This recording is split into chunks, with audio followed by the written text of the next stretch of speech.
आप देख रहे हैं आपका अपना टीवी चैनल आरजे रमझाझर। जज्बात के रंग, भरोसा के संग।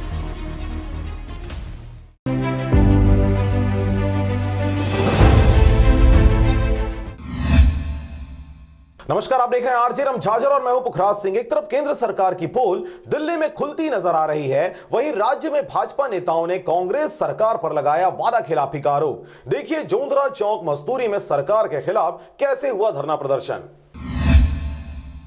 बिलासपुर मस्तूरी के जोंधरा चौक में भाजपा ने सरकार के खिलाफ किया एक दिवसीय प्रदर्शन। कांग्रेस के वादा खिलाफी के लिए किया गया धरना। भाजपा नेता ने कांग्रेसी सरकार पर आरोप लगाया कि धान खरीदी के लिए प्रति क्विंटल 1500 रुपए देने का वादा किया था, लेकिन नहीं दे रहा है। पिछले साल का बकाया किस्त अब तक किसानों को नहीं मिल पाया है। साथ ही किसानों का रकबा और गिरदावरी का रकबा में कटौती किया गया है, जिससे कई सौ किसानों का धान बेचने के लिए रकबा कम कर दिया गया है, जिससे किसानों के सामने एक बड़ी चुनौती सिद्ध हो रही है। साथ ही धान खरीदी केंद्रों में बारदानों की कमी से वर्तमान में कई केंद्रों में धान खरीदी नहीं हो सक रहा है। धरना में उपस्थित रहे किसानों के भाजपा पार्टी को रकबा में कटौती के लिए आवेदन देकर रकबा को पूर्व की तरह यथावत करने के लिए निवेदन किया गया है। साथ ही भाजपाइयों ने सरकार के खिलाफ मस्तूरी एसडीएम को ज्ञापन सौंपा गया है।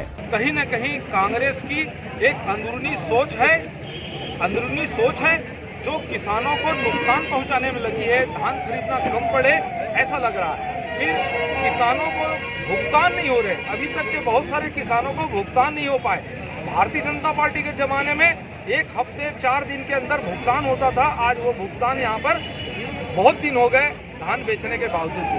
हम सरकार से मांग करते हैं कि सरकार अब की बार धान खरीदी का जो पैसा है वो एक मुश्त देने का प्रावधान करे तो किसानों का उपयोग आएगा। मस्तूरी से रविंद्र टंडन की रिपोर्ट, आरजे रमझाझर।